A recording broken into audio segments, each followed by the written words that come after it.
everyone, we're gonna talk about Chicago School of Thought. It is originated at University of Chicago in the 1940s.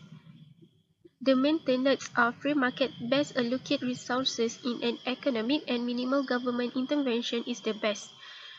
Chicago rejects Keynesian economy and it is the new classical economic school of thought. Milton Friedman is the first philosopher of this school of thought. He argued about Great Depression and laissez-faire of government policy. Friedman's idea is the role of money in economy, related to the monetary theory. Firstly is the demand for money. It has three major determinants, which are total wealth, cost of holding money, and also the preference. The second monetary theory is modern quantity theory of money, which established because of the increasing of price level while quantity money supply and demand meet the equilibrium. The third theory is cause of the Great Depressions. Friedman said that monetary policy was largely responsible for causing the Great Depression. The quantity of money in the US fell by 1/3 due to no willing borrower and because Federal Reserve System forced a sharp reduction in the monetary base. It failed to exercise the responsible to provide liquidity to the banking system. Next is the long-run vertical Phillips curve. There is no trade-off between unemployment and inflation. Monetary authorities can reduce unemployment below its natural rate in the long run only by continuously increasing the rate of inflation. Lastly is the monetary rule. There are four reasons why this rule is needed. Firstly, is due to the past of performance federals. Secondly, due to limitation of economic knowledge. Thirdly, confidence. And lastly is neutralization of the federal. Next philosopher is Robert Emerson Lucas Jr., which is born on September 15, 1937 in Yakima, Washington, is an American economist at the University of Chicago, widely regarded as the central figure in the development of the new classical approach to macroeconomics. He received the Nobel Prize in Economics in 1995. Friedman's theory of the inflation-unemployment relationship is based on adaptive expectation, where the expectation about future inflation is on the basis of past and present inflation, and if the new events unfold, the expectation changes. Lucas goes beyond Friedman's analysis that economic agents form rational expectations about future outcomes of current stabilization policy. Lucas said that market participants reflect on their past errors, use and process available information, and minimize regularities in errors in predicting future changes of price level.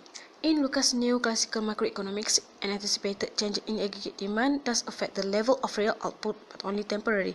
Aggregate demand increase from 81 to 82 moves the economy from A to B. The economy then moves to C because of rising nominal wages and the input prices that shift the short-run aggregate supply level from AS1 to AS2. An anticipated increase in aggregate demand moves the economy directly from A to C along the ASLR curve. An anticipated decrease in aggregate demand from AD1 to AD3 temporarily moves the economy from A to D. Declines in nominal wages and other input prices shift the short-run aggregate supply rightward from AS1 to AS3, and the economy moves to E. An anticipated decrease in aggregate demand moves the economy directly from A to E along the ASLR curve. Most macroeconomists reject the new classical propositions of automatic self-correction and policy ineffectiveness. Most economists contended that price and wages are not perfectly flexible, thus the automatic correction to recession is not forthcoming, and fiscal and monetary policy may be needed to move the economy from recession.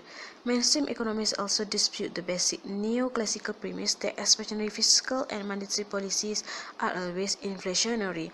Lucas extended the microeconomic theories of perfect competition, rational behavior, and Walrasian equilibrium to macroeconomics. Now, let's move on to Gary S. Becker. He was born around 1930s in Pottstown, Pennsylvania. He joined Chicago University as a professor of economics and sociology. He was awarded the Nobel Prize in Economics due to his extended economic approach. Becker created the model of discrimination. To make it easier to understand, let's take a look at the example. Firm A has two employees, person 1 and person 2. Both of them are equally productive. However, person 1 is paid $4 per hour and person 2 is paid $2 per hour. Becker said that when there is discrimination, demand for preferred worker will be greater. That is why wage for person 1 is higher than person 2. Now, let's say that firm B hired person 2 just now. By doing this, firm B get competitive advantage due to having lower cost compared to A. Theoretically, only least-cost producer will survive in the long run of competitive market. Becker's second theory is the theory of investment. This theory can be applied in making decisions whether to go to college or not. Going to college is an investment. According to Becker, the higher the education level, the more income earned in the future. Let's use this theory to explain human capital investment decision. Proton, in example, provide trainings to their employees. These trainings increase the marginal productivity of the employees and eventually will help the business to grow. Next is the theory of allocation of time. Becker disagreed with the neoclassical theory. He argued that consumption takes time and time is scarce, valuable, and no alternative use. For example, time to earn money. This led to reconstruction theory of choice. Households should be taught as a producer and consumer of utility-producing commodities. However, Becker said that some commodities require longer time to produce, such as natural suntan. In order to get natural suntan, you have to spend many days at the beach. This will cause people to be more productive to earn more income. A rise in the net income will cause people to change their consumption pattern. Hence, instead of going to the beach, you might just spend time tanning at a salon. Becker also talked about family. In the theory of marriage, he said that people marry each other due to interest and complementary of production. It allows the division of labor that enables partners to maximize their joint production. That family produces children, which is a durable capital that has price. This price involves direct and indirect costs. When the cost increases, number of children decreases. Becker also came out with the rotten kid theorem. It roughly means that the most troublesome kids won't do anything that could reduce their potential inheritance or altruism link utility. Prior to marriage, people often do information search on partners. By doing this, cost has increased due to time and effort put in doing so. As a consequence, people married without complete information. This could lead to divorce due to incompatibility between partners. The increase in the market productivity of women also reduces the gain from specialization and increase the probability of divorce. For the conclusion, Friedman's philosophy associates with classical economics that emphasize freedom. He advocates a series of reforms that would place less reliance on government than market. Friedman claimed that market systems not only protect economic freedom but also protect the political freedom.